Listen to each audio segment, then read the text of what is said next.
തൻ്റെ സഹോദരൻ ലാസറിനെ മരണത്തിൽ നിന്നും ഉയർപ്പിച്ചു കഴിഞ്ഞ് ബഥാനിയയിലെ മാർത്തയും മറിയയും ഒരു വിരുന്നൊരുക്കി. യേശുവും ശിഷ്യന്മാരും അവിടെ വന്നു. മറിയ പെട്ടെന്ന് തൻ്റെ കൈവശം സൂക്ഷിച്ചു വെച്ചിരുന്ന പരിമള തൈലം യേശുവിൻ്റെ കാലിൽ പൂശി. ഇത് കണ്ടു നിന്ന ഇസ്കറിയോത്ത യൂദായ്ക്ക് അത് ഇഷ്ടപ്പെട്ടില്ല.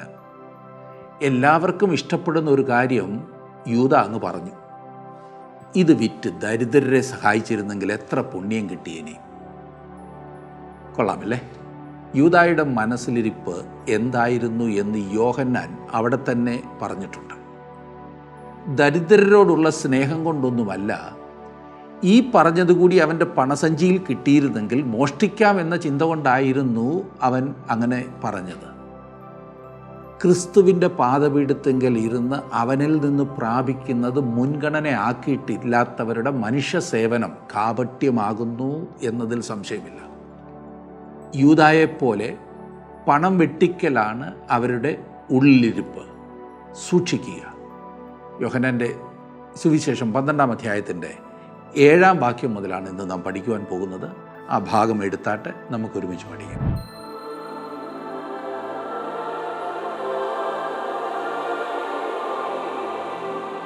പന്ത്രണ്ടാം അധ്യായത്തിൻ്റെ 7 മുതലുള്ള വാക്യങ്ങളിൽ നിന്നും കാണുവാൻ പോകുന്നത്. ഇവിടെ ഇപ്പോൾ ഒരു പ്രശ്നം. യേശു അവിടെ വിരുന്നിനായി വന്നപ്പോൾ മറിയ വിലയേറിയ സ്വച്ഛ ജഡമാംസി തൈലം കൊണ്ട് അവനെ പൂശുകയും അവളുടെ തലമുടി കൊണ്ട് അവൻ്റെ കാൽ തുടയ്ക്കുകയും ചെയ്തു. ഇത് ഇസ്കറിയോത്ത യൂദ ഇഷ്ടപ്പെടാതെ അതിനെ വിമർശിക്കുന്നു. കർത്താവ് അതിന് കൊടുക്കുന്ന മറുപടിയാണ് 7-8 വാക്യങ്ങളിൽ നാം കാണുന്നത്. യേശുവോ അവളെ വിടുക, എൻ്റെ ശവസംസ്കാരത്തിനായി അവളിത് സൂക്ഷിച്ചു എന്നിരിക്കട്ടെ. ദരിദ്രന്മാർ നിങ്ങൾക്കെല്ലായ്പ്പോഴും അടുക്കെയുണ്ടല്ലോ, ഞാൻ എല്ലായ്പ്പോഴും അടുക്കെ ഇല്ലതാനും എന്ന് പറഞ്ഞു. ഇത് ഒരു പ്രത്യേക സംഭവമായിരുന്നു. അവൾ അവൻ്റെ മരണത്തിൽ പങ്കാളിയായി എന്ന് യേശു അറിയേണ്ടതിനാണ് ഈ സ്ത്രീ അവനെ തൈലം പൂശിയത് എന്ന കാര്യം കർത്താവ് ഇവിടെ വെളിപ്പെടുത്തുന്നു. യേശു ലോകത്തിൻ്റെ പാപത്തിനു വേണ്ടി മരിപ്പാൻ പോകുന്നു എന്ന കാര്യം അവൾ എങ്ങനെയോ മനസ്സിലാക്കി മുൻകൂട്ടി അവനെ തൈലം പൂശുകയാണ് ചെയ്തത്. അതെ, ആ വിവേചന ശക്തി. സുവിശേഷം പ്രസംഗിക്കുന്നിടത്തെല്ലാം ഈ സംഭവം പ്രഖ്യാപിക്കപ്പെടും എന്ന് യേശു പറഞ്ഞതായി മത്തായിയുടെ സുവിശേഷത്തിൽ രേഖപ്പെടുത്തിയിരിക്കുന്നു. അത് സത്യം തന്നെ അത്രേ. ഇന്നും അവൾ ചെയ്ത ഈ പ്രവൃത്തിയുടെ സുഗന്ധം ലോകത്തിൽ നിറഞ്ഞു നിൽക്കുന്നു. മറിയയിലും യൂദാ ഇസ്കറിയോത്താവിലും എത്ര വിഭിന്നമായ സ്വഭാവമാണ് നാം കാണുന്നത്. ഇരുളും വെളിച്ചവും ഇവിടെ ഒരുമിച്ച് ചേരുന്ന സന്ദർഭമാണ്. യൂദ ആകുന്ന ഇരുളും മറിയയാകുന്ന വെളിച്ചവും ഒന്നിച്ചു ചേരുന്ന സമയം. ഇവിടെ നമുക്കായി ഒരു പാഠമുണ്ട്. ദരിദ്രർ എല്ലായ്പ്പോഴും നമ്മോട് കൂടെയുണ്ട്, എന്നാൽ താൻ എല്ലായ്പ്പോഴും നമ്മോട് കൂടെ ഇരിക്കയില്ല എന്ന് യേശു പറയുന്നു. ഞാൻ എല്ലായ്പ്പോഴും നിങ്ങളോട് കൂടെ ഉണ്ട് എന്നും ഞാൻ നിങ്ങളെ കൈവിടുകയില്ല ഉപേക്ഷിക്കുകയുമില്ല എന്നീ തൻ്റെ പ്രസ്താവനകൾ ഖണ്ഡിക്കുകയല്ല യേശു ഇവിടെ ചെയ്യുന്നത്. എല്ലായ്പ്പോഴും നമുക്ക് ദരിദ്രരെ സേവിക്കുവാൻ കഴിയും, കാരണം അവർ എപ്പോഴും നമ്മോട് കൂടെ ഉണ്ട്. എന്നാൽ നമ്മുടെ സേവനം യേശുവിൻ്റെ പാദത്തിൽ ഇരിക്കുന്നതിന് പകരമായി തീരരുത് എന്നത്ര യേശു ഇവിടെ പറയുന്നത്. അവന് നമ്മോട് പറയുവാനുള്ളതെല്ലാം ഗ്രഹിക്കുവാൻ കഴിയാത്ത ഒരു ദിവസം വരാൻ പോകുന്നു. എന്നെ ശ്രദ്ധിക്കുന്ന പ്രിയ സുഹൃത്ത്, യേശുവിനെക്കുറിച്ച് ഇപ്പോൾ തന്നെ ഗ്രഹിക്കുവാൻ ശ്രമിക്കുക. അവൻ്റെ പാദത്തെങ്കിൽ ഇരിക്കുന്നതിന് പകരമായി താങ്കൾ ചെയ്യുന്ന സേവനങ്ങളെ ഒരിക്കലും കണക്കാക്കിക്കൂടാ. 9 മുതൽ 11 വരെയുള്ള വാക്യങ്ങളിലേക്ക് നാം വരുമ്പോൾ, യഹൂദന്മാരുടെ ഒരു വലിയ പുരുഷാരം യേശുവിൻ്റെ നിമിത്തം മാത്രമല്ല, അവൻ മരിച്ചവരിൽ നിന്ന് ഉയർപ്പിച്ച ലാസറെ കാണുവാനായിട്ടും കൂടെ വന്നു. അവൻ ഹേതുവായി അനേകം യഹൂദന്മാർ ചെന്ന് യേശുവിൽ വിശ്വസിക്കുക, ലാസറേയും കൊല്ലണമെന്ന് മഹാപുരോഹിതന്മാർ ആലോചിച്ചു. എന്തെങ്കിലും നല്ല കാര്യം നടന്നാൽ വിടില്ല, ലാസറിനെ ഒഴിവാക്കണമെന്നതായിരുന്നു ഇപ്പോൾ മഹാപുരോഹിതന്മാരുടെ ചിന്ത. യേശുവിനെ കാണുന്നതിൽ അധികം താല്പര്യത്തോടെ ജനം ലാസറിനെ കാണുവാനായി വന്നുകൊണ്ടിരുന്നു എന്നത്രേ ഞാൻ ചിന്തിക്കുന്നത്. ഇവിടെ സൂചിപ്പിച്ചിരിക്കുന്ന വിശ്വാസവും യേശു യെരുശലേമിൽ ആദ്യമായി വന്നപ്പോൾ പ്രകടിപ്പിച്ച രീതിയിലുള്ള വിശ്വാസമായിരുന്നു. അവർ അവനിൽ വിശ്വസിച്ചു, എന്നാൽ അവൻ തന്നെ അവർക്ക് വിശ്വസിച്ചേൽപ്പിച്ചില്ല. ജിജ്ഞാസയുടെ അടിസ്ഥാനത്തിലുള്ള വിശ്വാസം മാത്രമായിരുന്നു അത്. 12-ാം വാക്യത്തിലേക്ക് നമുക്ക് വരാം. 12-ാം വാക്യം. പിറ്റേന്ന് പെരുന്നാൾക്ക് വന്നൊരു വലിയ പുരുഷാരം യേശു യെരുശലേമിലേക്ക് വരുന്നു എന്ന് കേട്ടിട്ട് ഈത്തപ്പനയുടെ കുരുത്തോല എടുത്തും കൊണ്ട് അവനെ എതിരേൽപ്പാൻ ചെന്നു. ഹോശന്ന, ഇസ്രായേലിൻ്റെ രാജാവായി കർത്താവിൻ്റെ നാമത്തിൽ വരുന്നവൻ വാഴ്ത്തപ്പെട്ടവൻ എന്ന് ആർത്തു. നിത്യതയിൽ നിന്ന് കടന്നു വന്ന ഈ വ്യക്തിയെ യോഹന്നാൻ എപ്രകാരം ലോകവുമായി ബന്ധിപ്പിക്കുന്നു എന്ന് ശ്രദ്ധിക്കുക. അത് പെസഹ പെരുന്നാളിന് തൊട്ടു മുൻപുള്ള സമയമായിരുന്നു. വലിയ പുരുഷാരം യെരുശലേമിൽ പ്രതീക്ഷയോടെ കടന്നു വന്നിരിക്കുകയാണ്. മത്തായിയുടെ സുവിശേഷത്തിൽ യഹൂദന്മാരുടെ രാജാവായി പിറന്നവൻ എവിടെയെന്ന് ചോദിച്ചുകൊണ്ട് വിദ്വാൻമാർ യേശു കുഞ്ഞിനെ അന്വേഷിച്ചു വരുന്നതായി നാം കാണുന്നു. ഇപ്പോൾ അവൻ്റെ ശുശ്രൂഷയുടെ അന്ത്യത്തിൽ അവനെ വീണ്ടും യഹൂദന്മാരുടെ രാജാവായി വെളിപ്പെടുത്തിയിരിക്കുന്നു. 14-15 വാക്യങ്ങളിൽ യേശു ഒരു ചെറിയ കഴുതയെ കണ്ടിട്ട് അതിന്മേൽ കയറി, സിയോൻ പുത്രി ഭയപ്പെടേണ്ട, ഇതാ നിന്റെ രാജാവ് കഴുതക്കുട്ടി പുറത്തു വരുന്നു എന്നെഴുതിയിരിക്കുന്നത് പോലെ തന്നെ ഇവിടെ യേശു തന്നെ രാജാവായി പരസ്യമായി വെളിപ്പെടുത്തുകയാണ് ചെയ്യുന്നത്. എന്നാൽ അവർ അത് ത്യജിച്ചു കളയുകയത്രേ ചെയ്തത്. ഇപ്പോൾ യേശു ജനങ്ങളുമായി അധികം ഇടപെടുകയോ അവരെ ഉപദേശിക്കുകയോ ചെയ്യുന്നില്ല. അങ്ങനെയുള്ള പ്രവർത്തനം അവൻ അവസാനിപ്പിച്ചിരിക്കുകയാണ്. എന്നാൽ പ്രവചന നിവൃത്തിയായിട്ടാണ് യേശു ഇവിടെ രാജകീയമായ പ്രവേശനം നടത്തുന്നത്. അവൻ തന്നെ യഹൂദ ജാതിക്ക് നൽകുന്നു. ഇത് വാസ്തവത്തിലൊരു വീരോചിതമായ പ്രവേശനമല്ലായിരുന്നു. തൻ്റെ പരസ്യ ശുശ്രൂഷ സമയത്ത് ആട്ടുവാതിൽ കൂടി അവൻ ശാന്തനായി കടന്നു വന്നു. തൻ്റെ പരസ്യ ശുശ്രൂഷയുടെ വേളയിലെല്ലാം പുരുഷാരത്തിൽ നിന്ന് ഒഴിഞ്ഞു മാറുവാനാണ് യേശു ആഗ്രഹിച്ചത്. എന്നാൽ ഇപ്പോൾ അവൻ്റെ പരസ്യ ശുശ്രൂഷ സമാപിച്ചപ്പോൾ അവൻ ചെയ്തിട്ടുള്ളതിലേക്കും ഏറ്റവും പരസ്യമായ കാര്യം ഇവിടെ ചെയ്യുന്നു. അവൻ പരസ്യമായി ഇറങ്ങി വന്ന് തന്നെ കാണിച്ചു കൊടുക്കുന്നു. പ്രവചന നിവൃത്തിയായിട്ടാണ് യേശു അത് ചെയ്തത്. എഴുതിയിരിക്കുന്നത് പോലെ എന്ന് പറഞ്ഞിരിക്കുന്നത് ശ്രദ്ധിക്കുക. ദൈവവചനവും ദൈവ ഇഷ്ടവും നിവർത്തിക്കുവാനായിട്ടാണ് യേശു യെരുശലേമിലേക്ക് വാഹനമേറിയത്. യേശുവിൻ്റെ ഈ പ്രവേശനത്തെക്കുറിച്ച് യോഹന്നാൻ വളരെ ചുരുങ്ങിയ വിവരണമേ നൽകുന്നുള്ളൂ. എന്നാൽ അത് സക്കറിയ പ്രവചനം 9-ാം അധ്യായത്തിൻ്റെ 9-ാം വാക്യത്തിൻ്റെ നിവൃത്തിയാകുന്നു എന്ന് യോഹന്നാൻ പറഞ്ഞിരിക്കുന്നു. സിയോൻ പുത്രിയെ ഉച്ചത്തിൽ ഘോഷിച്ചാനന്ദിക്കുക, യെരുശലേം പുത്രിയെ ആർപ്പിടുക, ഇതാ നിന്റെ രാജാവ് നിന്റെ അടുക്കൽ വരുന്നു, അവൻ നീതിമാനും ജയശാലിയും താഴ്മയുള്ളവനുമായി കഴുതപ്പുറത്തും പെൺകഴുതയുടെ കുട്ടിയായ ചെറു കഴുതപ്പുറത്തും കയറി വരുന്നു. മശിഹായായിട്ട് യേശു തന്നെ യെരുശലേമിൽ പരസ്യമായി വെളിപ്പെടുത്തുന്നു. അവർ അവന് ഹോശന്ന, കർത്താവിൻ്റെ നാമത്തിൽ വരുന്ന രാജാവ് വാഴ്ത്തപ്പെട്ടവൻ എന്ന് ആർത്ത് സ്വീകരിച്ചു. അവർ അവരുടെ രാജാവിനെ എന്ത് ചെയ്യുവാൻ പോകുകയാണ്? അവർ അവനെ ക്രൂശിൽ തറയ്ക്കും. 16-ാം വാക്യം. ഇത് അവൻ്റെ ശിഷ്യന്മാർ ആദിയിൽ ഗ്രഹിച്ചില്ല. യേശുവിനെ തേജസ്കരണം വന്ന ശേഷം അവനെക്കുറിച്ച് ഇങ്ങനെ എഴുതിയിരിക്കുന്നു എന്നും തങ്ങൾ അവന് ഇങ്ങനെ ചെയ്തു എന്നും അവർക്ക് ഓർമ്മ വന്നു. യോഹന്നാൻ ഇത് അനേക വർഷങ്ങൾക്ക് ശേഷമാണ് എഴുതിയത്. അന്ന് യേശു എന്താണ് ചെയ്യുന്നത് എന്ന കാര്യം തനിക്ക് മനസ്സിലാക്കുവാൻ കഴിഞ്ഞില്ല എന്ന് യോഹന്നാൻ സമ്മതിക്കുന്നു. ഒരുപക്ഷെ യോഹന്നാൻ യാക്കോബിനോടും പത്രോസിനോടും അന്ത്രയോസിനോടും ഇതേപ്പറ്റി ചോദിച്ചു കാണും. അവർക്കും ആ കാര്യം മനസ്സിലായിരുന്നില്ല. അവൻ്റെ മരണത്തിൽ പങ്കാളിയായി തീർന്ന ഒരേ ഒരു വ്യക്തി ബെഥാനിയയിലെ മറിയായിരുന്നു. മറ്റുള്ളവർ അവൻ്റെ മരണത്തിനും പുനരുത്ഥാനത്തിനും മുമ്പ് ഈ കാര്യം മനസ്സിലാക്കിയില്ല. യേശുവിന് തേജസ്കരണം വന്ന ശേഷം അവനെക്കുറിച്ച് ഇങ്ങനെ എഴുതിയിരിക്കുന്നു എന്ന് അവർക്ക് ഓർമ്മ വന്നു. 17 മുതലുള്ള വാക്യങ്ങളിൽ നാം കാണുന്നു, അവൻ ലാസറെ കല്ലറയിൽ നിന്ന് വിളിച്ചു മരിച്ചവരിൽ നിന്ന് എഴുന്നേൽപ്പിച്ചപ്പോൾ അവനോട് ഉണ്ടായിരുന്ന പുരുഷാരം സാക്ഷ്യം പറഞ്ഞു. അവൻ ഈ അടയാളം ചെയ്ത പ്രകാരം പുരുഷാരം കേട്ടിട്ട് അവനെ എതിരേറ്റിരുന്നു.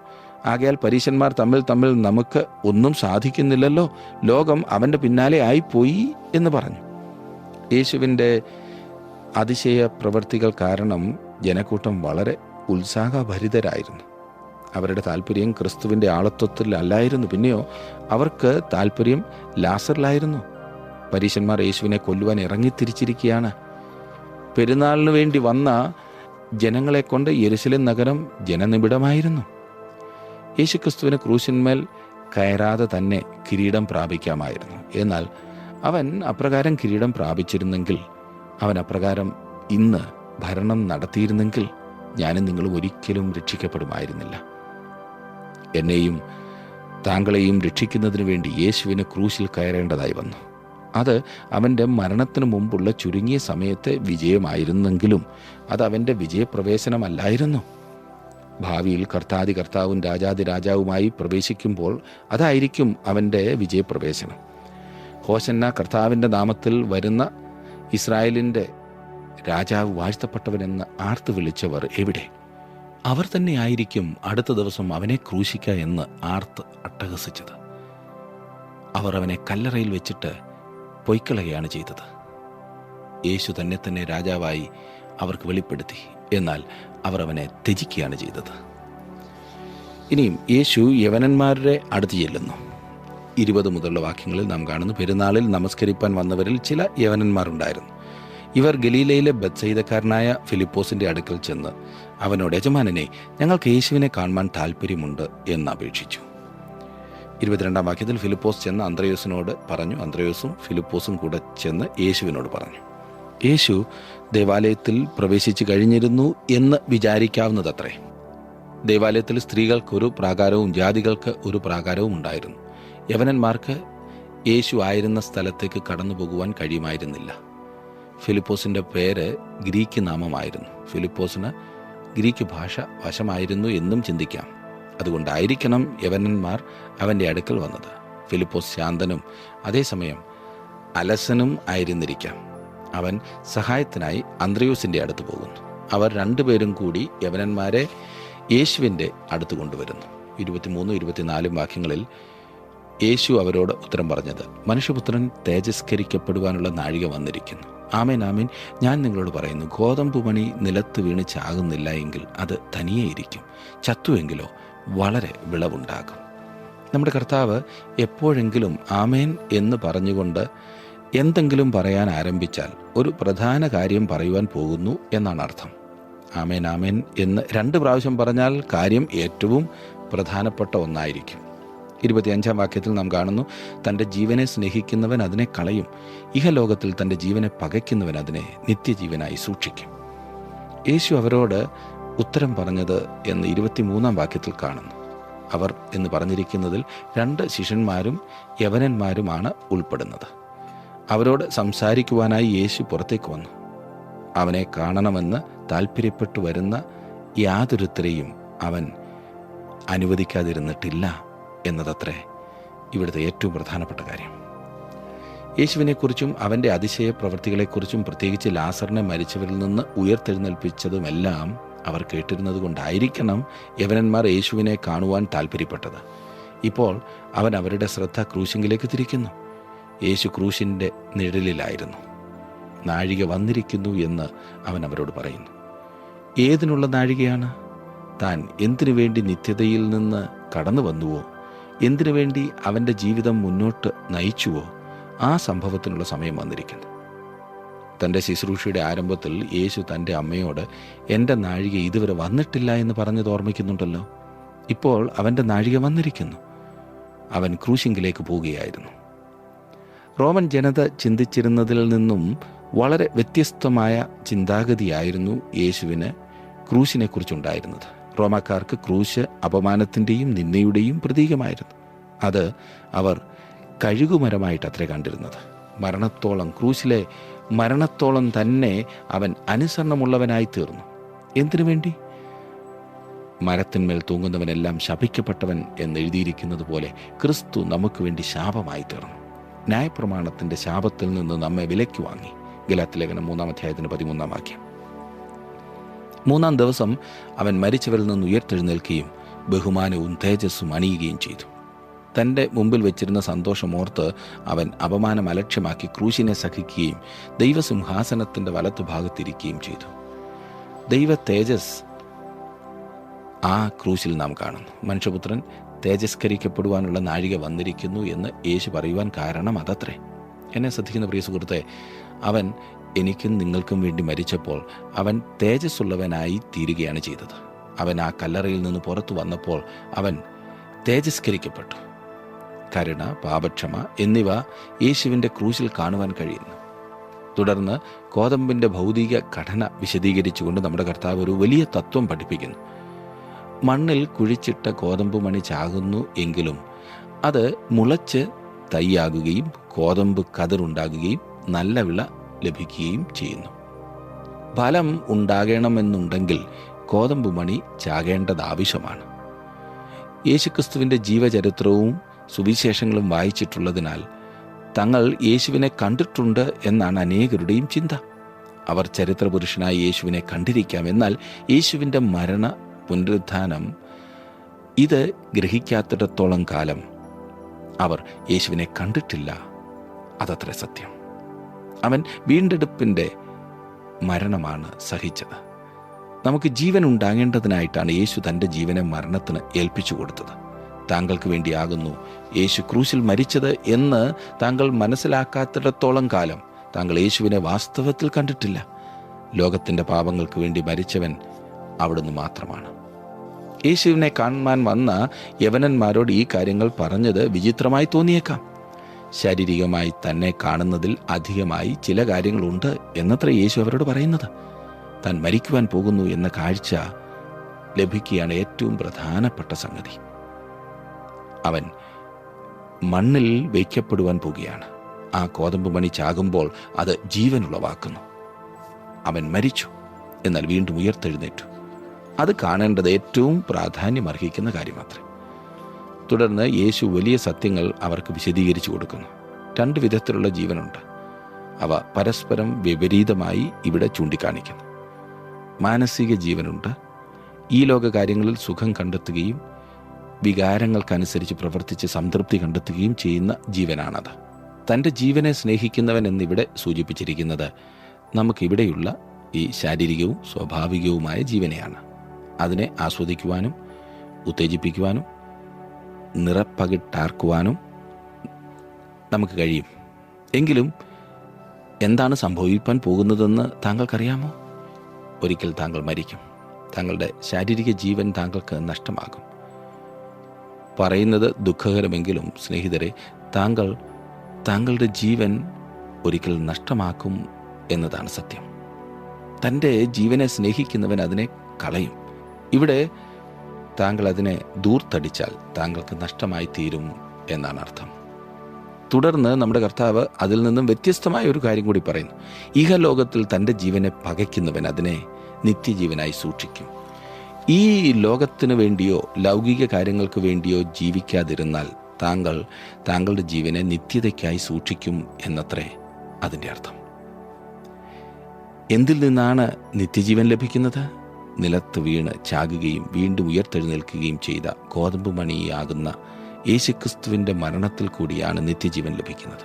അപ്രകാരം മാത്രമേ താങ്കൾക്ക് താങ്കളുടെ ജീവനെ രക്ഷിപ്പാൻ കഴിയുകയുള്ളൂ. ഒരൊറ്റ മാർഗം, എനിക്ക് ശുശ്രൂഷ ചെയ്യുന്നവൻ എന്നെ അനുഗമിക്കട്ടെ, ഞാൻ ഇരിക്കുന്നിടത്ത് എൻ്റെ ശുശ്രൂഷക്കാരനും ഇരിക്കും, എനിക്ക് ശുശ്രൂഷ ചെയ്യുന്നവനെ പിതാവ് മാനിക്കുമെന്ന് 26-ാം വാക്യത്തിൽ നാം കാണുന്നു. താൻ ക്രൂശിൻ്റെ പാതയിൽ മുൻപോട്ട് പോവുകയാണെന്നും അവർ തന്നെ അനുഗമിക്കുകയാണ് വേണ്ടത് എന്നും അത്രേ യേശു അവരോട് പറയുന്നത്. താൻ ഇരിക്കുന്നിടത്ത് അവൻ്റെ ശുശ്രൂഷക്കാരനും ഇരിക്കും എന്ന് യേശു അവരോട് വാഗ്ദത്തം ചെയ്തു. എനിക്ക് ശുശ്രൂഷ ചെയ്യുന്നവനെ പിതാവ് മാനിക്കും. ഇപ്പോൾ എൻ്റെ ഉള്ളം കലങ്ങിയിരിക്കുന്നു. ഞാൻ എന്ത് പറയേണ്ടു? പിതാവേ, ഈ നാഴികയിൽ നിന്ന് എന്നെ രക്ഷിക്കണമേ. എങ്കിലും ഇത് നിമിത്തം ഞാൻ ഈ നാഴികയിലേക്ക് വന്നിരിക്കുന്നു എന്ന് 27-ാം വാക്യത്തിൽ കാണുന്നു. എനിക്ക് നിങ്ങൾക്കും ഗ്രഹിക്കുവാൻ കഴിയുന്ന വിധത്തിലുള്ള ഒരു കഷ്ടത യേശുക്രിസ്തുവിൻ്റെ ക്രൂശിനോട് അനുബന്ധിച്ചുണ്ട്. മനുഷ്യരാശിക്ക് വേണ്ടി മനുഷ്യരുടെ കയ്യാൽ മാത്രമല്ല അവൻ കഷ്ടം അനുഭവിച്ചത്. മനുഷ്യർ അവനെ വളരെയധികം പീഡിപ്പിച്ചു. എന്നാൽ അതിൽ കൂടുതലായ വ്യഥ അവൻ അനുഭവിക്കേണ്ടതായി വന്നു. എൻ്റെയും താങ്കളുടെയും പാപം അവൻ്റെ മേലിട്ടു. ക്രൂശിന്മേൽ അവൻ ദുഃഖവും ഭാരവും അറിയുന്ന ഒരു വ്യക്തിയായി തീർന്നു. അവൻ തൻ്റെ പാപമല്ല, ലോകത്തിൻ്റെ പാപമാണ് വഹിച്ചത്. അവൻ സാക്ഷാൽ നമ്മുടെ രോഗങ്ങളെ വഹിച്ചു, നമ്മുടെ വേദനകളെ അവൻ ചുമന്നു. നമ്മുടെ പാപങ്ങൾ അവൻ്റെ മേൽ ചുമത്തപ്പെട്ടു.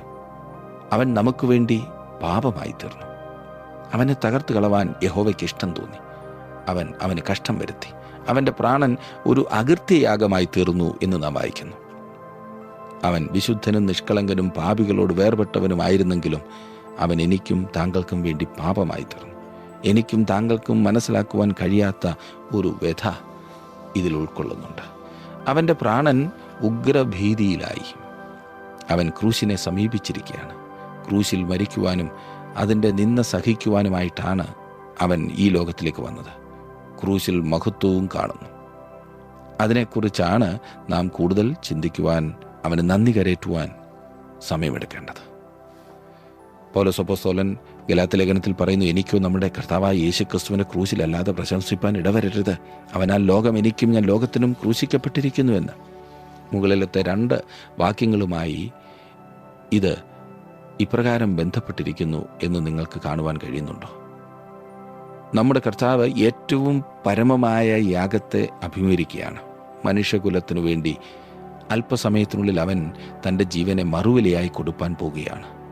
തന്നെ അനുഗമിക്കുന്നവർക്ക് അവൻ ഈ ആഹ്വാനം നൽകുന്നു. ഇഹലോകത്തിൽ തൻ്റെ ജീവനെ പകയ്ക്കുന്നവൻ അതിനെ നിത്യജീവനായി സൂക്ഷിക്കും. എനിക്ക് ശുശ്രൂഷ ചെയ്യുന്നവൻ എന്നെ അനുഗമിക്കട്ടെ. ഒരു മനുഷ്യൻ്റെ ജീവിതം കാണുമ്പോൾ അവൻ്റെ പോക്ക് എവിടേക്കാണെന്ന് നിങ്ങൾക്ക് പറയുവാൻ കഴിയും. യേശുവിൽ വിശ്വസിച്ചാൽ രക്ഷിക്കപ്പെടാം എന്നുള്ളത് ശരി തന്നെ. കർത്താവായ യേശു ക്രിസ്തുവിൽ വിശ്വസിക്കുക, എന്നാൽ നീ രക്ഷിക്കപ്പെടും എന്നത് ദൈവവചനം തന്നെയാണല്ലോ. എന്നാൽ ഒരു കാര്യം കൂടി ഞാൻ പറയട്ടെ, താങ്കൾ യേശു ക്രിസ്തുവിൽ വാസ്തവമായി വിശ്വസിക്കുകയും അവനിൽ ആശ്രയിക്കുകയും ചെയ്യുന്നുവെങ്കിൽ അത് താങ്കളുടെ ജീവിതത്തെ വ്യത്യാസപ്പെടുത്തുകയും ചെയ്യും. അത് താങ്കളുടെ ജീവിതത്തെ രൂപാന്തരപ്പെടുത്തിയിട്ടില്ല എങ്കിൽ താങ്കൾ വാസ്തവമായി അവനിൽ ആശ്രയിക്കുന്നില്ല. തൻ്റെ ജീവനെ സ്നേഹിക്കുന്നവൻ അതിനെ കളയും. എനിക്ക് ശുശ്രൂഷ ചെയ്യുന്നവൻ എന്നെ അനുഗമിക്കട്ടെ, ഞാൻ ഇരിക്കുന്നിടത്ത് എൻ്റെ ശുശ്രൂഷക്കാരനും ഇരിക്കും, എനിക്ക് ശുശ്രൂഷ ചെയ്യുന്നവനെ പിതാവ് മാനിക്കും. കർത്താവ് നമ്മുടെ അടുത്ത് വരുന്ന പ്രശ്നമല്ല, പിന്നെയോ നാം കർത്താവിൻ്റെ അടുത്തേക്ക് ചെല്ലുന്ന ആ കാര്യമാണ്. നമ്മുടെ രക്ഷ നിസ്സാരമായ ഒന്നല്ല. ഈ നാഴിക നമ്മുടെ കർത്താവിന് വളരെ മനോവ്യഥയുടെയും കഷ്ടതയുടെയും സമയമായിരുന്നു. പാപമായി തീരുന്ന ഭീകരതയിൽ നിന്നും കഴിയുമെങ്കിൽ തന്നെ രക്ഷിക്കണമേ എന്ന് അവൻ പിതാവിനോട് യാചിക്കുന്നു. എന്നാൽ അതിനുവേണ്ടിയാണ് താൻ ലോകത്തിലേക്ക് വന്നത് എന്ന കാര്യം കർത്താവ് അപ്പോഴും ഓർക്കുന്നു. പിതാവേ, നിന്റെ നാമമഹത്വത്തിനായി ചെയ്യേണ്ടത് ചെയ്യണേ എന്നവൻ അപേക്ഷിക്കുന്നു.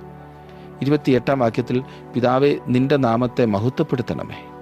അപ്പോൾ സ്വർഗത്തിൽ നിന്ന്, ഞാൻ മഹത്വപ്പെടുത്തിയിരിക്കുന്നു, ഇനിയും മഹത്വപ്പെടുത്തുമെന്നൊരു ശബ്ദമുണ്ടായി. ദൈവത്തിൻ്റെ മഹത്വമാണ് യേശുവിൻ്റെ പരമമായ താല്പര്യം. നമുക്കിതൊരു നല്ല പാഠമായിരിക്കേണ്ടതാണ്. നമ്മുടെ ജീവിതത്തിൽ അസുഖകരമായ സംഭവങ്ങൾ ഉണ്ടാകുമ്പോൾ നാം ഞരങ്ങുകയും പിറുപിറുക്കുകയും പരാതിപ്പെടുകയും ഒക്കെ ചെയ്യാറുണ്ട്. ദൈവം എന്തുകൊണ്ടാണ് ഇങ്ങനെ പ്രവർത്തിക്കുന്നത് എന്ന് നാം ചോദിക്കും. ക്രിസ്തുവിനോടുകൂടെ നാം ഇപ്രകാരം പറയുവാൻ പഠിക്കേണ്ടതത്രേ, പിതാവേ, ഈ കഷ്ടതയിൽ കൂടി നിന്റെ നാമത്തെ മഹത്വപ്പെടുത്തണമേ. സ്വർഗം ഇതിൻ്റെ മുമ്പിൽ നിശബ്ദമായിരുന്നില്ല. കേൾക്കത്തക്ക വിധം ദൈവം ഉത്തരം നൽകി. 3 പ്രാവശ്യം ദൈവം യേശുവിനോട് സ്വർഗത്തിൽ നിന്ന് ഇപ്രകാരം സംസാരിച്ചതായി നാം വായിക്കുന്നുണ്ട്. അത് യേശുവിൻ്റെ ശുശ്രൂഷയുടെ ആരംഭത്തിലും മധ്യത്തിലും അവസാനത്തിലുമായിരുന്നു. ഈ 3 അവസരത്തിലും യേശുക്രിസ്തുവിൻ്റെ മരണത്തോട് ബന്ധപ്പെട്ടാണ് ദൈവം സംസാരിച്ചത്. ഒന്നാമത്തേത്, യേശു തന്നെ പാപികളായ മനുഷ്യവർഗത്തോട് ഏകീഭവിപ്പിച്ചതായ അവൻ്റെ സ്നാനത്തിൻ്റെ അവസരമായിരുന്നു. യെരുശലേമിൽ അവൻ അനുഭവിക്കേണ്ടതായ കഷ്ടതകളെക്കുറിച്ച് യേശുക്രിസ്തുവും ഏലിയാവും മോശയും കൂടി സംസാരിച്ചു കൊണ്ടിരുന്ന മറുരൂപമലയിലെ അവൻ്റെ രൂപാന്തരപ്പെടലിൻ്റെ സന്ദർഭമായിരുന്നു രണ്ടാമത്തേത്. അവൻ്റെ ശുശ്രൂഷയുടെ അവസാനത്തിൽ തൻ്റെ നാഴിക വന്നിരിക്കുന്നു എന്ന് മനസ്സിലാക്കിക്കൊണ്ട് യേശു തൻ്റെ മരണത്തെക്കുറിച്ച് സംസാരിച്ച അവസരമായിരുന്നു മൂന്നാമത്തേത്. 29ഉം 30ഉം വാക്യങ്ങളിലേക്ക് വരുമ്പോൾ ഏത് കൂട്ടരുടെ അഭിപ്രായമായിരുന്നു ശരിയായിട്ടുള്ളത് എന്ന് ചിന്തിക്കാവുന്ന ഒരു ചോദ്യം നാം അവിടെ കാണുന്നു. 29ഉം 30ഉം വാക്യങ്ങൾ. അത് കേട്ടിട്ട് അരികെ നിൽക്കുന്ന പുരുഷാരം ഇടിയുണ്ടായി എന്ന് പറഞ്ഞു. മറ്റു ചിലർ, ഒരു ദൈവദൂതൻ അവനോട് സംസാരിച്ചു എന്ന് പറഞ്ഞു. അതിന് യേശു, ഈ ശബ്ദം എൻ്റെ നിമിത്തമല്ല, നിങ്ങളുടെ നിമിത്തമത്രേ ഉണ്ടായത്. രണ്ടും തെറ്റായിരുന്നു. ഒരു ദൈവദൂതനല്ല, പിതാവായ ദൈവമാണ് യേശുവിനോട് സംസാരിച്ചത്. ഒരു കൂട്ടർ അത് അമാനുഷികമായ ഒന്നായിരുന്നു എന്ന് വിശ്വസിക്കുന്നവരായിരുന്നു. പഴയ നിയമത്തിൽ ദൈവദൂതന്മാരുടെ ശുശ്രൂഷയെക്കുറിച്ച് അവർ അറിവുള്ളവരായിരുന്നു. മനുഷ്യരോടുള്ള ദൈവത്തിൻ്റെ ദൂത് കർത്താവിൻ്റെ ദൂതൻ മുഖാന്തരമാണ് സാധാരണ നൽകിയിരുന്നത് എന്നവർ മനസ്സിലാക്കിയിരുന്നു. എന്നാൽ കർത്താവിൻ്റെ ദൂതൻ മനുഷ്യാവതാരത്തിന് മുൻപുള്ള ക്രിസ്തു ആയിരുന്നു എന്ന് അവർ ഗ്രഹിച്ചിരുന്നില്ല. സ്വർഗത്തിൽ നിന്ന് കേട്ട ശബ്ദം ദൈവത്തിൽ നിന്നുള്ള ദൂതാകുന്നു എന്ന് അവർക്ക് തിരിച്ചറിയുവാൻ കഴിഞ്ഞില്ല. ഇടിമുഴക്കമുള്ളതായി അവർ പറഞ്ഞു. തങ്ങൾ കേട്ടതായ ശബ്ദത്തിന് പ്രകൃതിദത്തമായ ഒരു വിശദീകരണം നൽകുകയാണ് അവർ ചെയ്തത്. ഇന്നും അനേകരും അങ്ങനെയാണല്ലോ. ഇവിടെ ആവശ്യം വിവേചനാശക്തിയാണ്. 31ഉം 32ഉം വാക്യങ്ങളിലേക്ക് വരുമ്പോൾ ലോകത്തിൻ്റെയും ഈ ലോകത്തിൻ്റെ പ്രഭുവായ പിശാചിൻ്റെയും ന്യായവിധിയായിരുന്നു ക്രിസ്തുവിൻ്റെ ക്രൂശിന്മേലുള്ള മരണം എന്ന് കാണുന്നു. യോഹന്നാൻ്റെ സുവിശേഷം 16-ാം അധ്യായത്തിൻ്റെ 7 മുതൽ 11 വരെയുള്ള വചനത്തിൽ നാം അത് കാണുന്നു. ഈ ലോകത്തിൻ്റെ പ്രഭുവായ പിശാചിനെ എപ്രകാരമാണ് പുറത്ത് തള്ളി കളയുന്നത്? ക്രിസ്തു ക്രൂശിന്മേൽ മരിച്ചപ്പോൾ എന്താണ് സംഭവിക്കുന്നത് എന്ന് സാത്താന് മനസ്സിലാക്കുവാൻ കഴിഞ്ഞില്ല എന്നത്ര ഞാൻ ചിന്തിക്കുന്നത്. ഒരു പരാജയം എന്ന് സാത്താൻ ചിന്തിച്ച സംഭവം ഒരു വലിയ വിജയമായി തീരുകയാണ് ചെയ്തത്.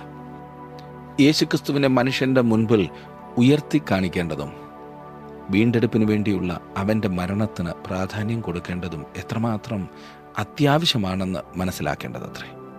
ദൈവവചനം ശ്രദ്ധിക്കാതെ മുമ്പോട്ട് പോകുന്ന എത്രയോ ആളുകളുണ്ട്.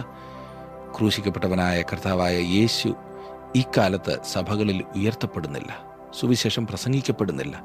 ക്രൂശിക്കപ്പെട്ടവനായ യേശു ക്രിസ്തുവാണ് സുവിശേഷത്തിൻ്റെ വിഷയം. ഇന്ന് നമ്മുടെ അതിപ്രധാന വിഷയം അതല്ല. നമുക്ക് മറ്റു പലതും പറയുവാനും ചിന്തിക്കുവാനുമാണ് സമയമില്ലേ? 34 വാക്യത്തിൽ നാം കാണുന്നു, ക്രിസ്തു എന്നേക്കും ഇരിക്കുമെന്നു ഞങ്ങൾ ന്യായപ്രമാണത്തിൽ വായിച്ചു കേട്ടിരിക്കുന്നു. പുരുഷാരം അവനോട് പറയുകയാണ്, പിന്നെ മനുഷ്യപുത്രൻ ഉയർത്തപ്പെടേണ്ടതെന്ന് നീ പറയുന്നത് എങ്ങനെ? ഈ മനുഷ്യപുത്രൻ ആർ എന്ന് ചോദിച്ചു. പുരുഷാരം വാസ്തവത്തിൽ ആശയക്കുഴപ്പത്തിലായി തീർന്നു. ക്രിസ്തു വരുമ്പോൾ അവൻ എന്നേക്കും ഭരണം നടത്തും എന്ന് ഞങ്ങൾ മനസ്സിലാക്കുന്നു. എന്നാൽ നീ എന്നേക്കും ഇരിക്കുകയില്ല, മരിക്കാൻ പോകുകയാകുന്നു എന്ന് പറയുന്നതിൻ്റെ അർത്ഥം എന്ത് എന്നവർ ചോദിക്കുന്നു. 35-36 വാക്യങ്ങളിൽ നാം വായിക്കുന്നത്, അതിന് യേശു അവരോട്, ഇനി കുറെ കാലം മാത്രം വെളിച്ചം നിങ്ങളുടെ ഇടയിലിരിക്കും. ഇരുൾ നിങ്ങളെ പിടിക്കാതിരിപ്പാൻ നിങ്ങൾക്ക് വെളിച്ചമുള്ളിടത്തോളം നടന്നുകൊള്ളുവിൻ. ഇരുളിൽ നടക്കുന്നവൻ താൻ എവിടെ പോകുന്നു എന്ന് അറിയുന്നില്ലല്ലോ. നിങ്ങൾ വെളിച്ചത്തിൻ്റെ മക്കളാകേണ്ടതിന് വെളിച്ചമുള്ളിടത്തോളം വെളിച്ചത്തിൽ വിശ്വസിപ്പീൻ എന്ന് പറഞ്ഞു. യേശു പിൻവാങ്ങും. അത് അവൻ്റെ പരസ്യ ശുശ്രൂഷയുടെ അന്ത്യമായിരുന്നു. അവൻ വീണ്ടും ഈ ഭൂമിയിൽ തൻ്റെ രാജ്യം സ്ഥാപിപ്പാൻ വരുന്നത് വരെയും ഇനിയും പരസ്യമായി വെളിപ്പെടുകയില്ല. ഇന്നത്തെ പഠനം നിങ്ങൾക്ക് അനുഗ്രഹപ്രദമായിരുന്നു എന്ന് ഞാൻ വിശ്വസിക്കുന്നു. ദൈവവചനം എത്ര കൃത്യമായിട്ടാണ് നമ്മോട് സംസാരിക്കുന്നത്. അതനുസരിപ്പാൻ നമുക്ക് നമ്മെ തന്നെ സമർപ്പിക്കാം. ദൈവം നിങ്ങളെ അനുഗ്രഹിക്കട്ടെ. നമുക്ക് വീണ്ടും അടുത്ത ഒരു പഠനത്തിൽ കാണാം.